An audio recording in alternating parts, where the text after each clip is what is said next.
শেষ কল। রাত 2টা। নিস্তব্ধতা। হঠাৎ ফোনের স্ক্রিনে একটা অচেনা নম্বর।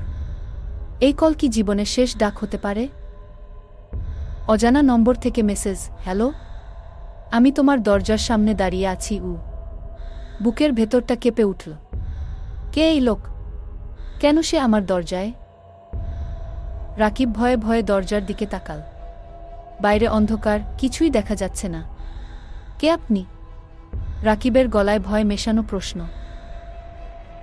তোমার পেছনে তাকাও। শীতল কণ্ঠস্বর ভেসে এল। রাকিব ধীরে ধীরে ঘুরল। দরজার কাছে একটা ছায়া, লাল চোখ। আতঙ্ক যেন শরীর জুড়ে ছড়িয়ে পড়ল। ফোনটা হাত থেকে পড়ে গেল। দরজায় ভয়ঙ্কর শব্দ।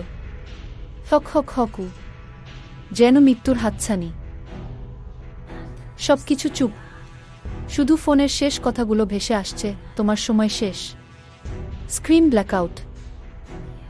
এই গল্পের শেষ এখানেই। কিন্তু আপনার জীবনের গল্পটা কেমন হবে? সাবস্ক্রাইব করুন, লাইক দিন এবং কমেন্টে জানান আপনার মতামত। এরকম আরও ভয়ঙ্কর গল্প পেতে আমাদের সাথেই থাকুন।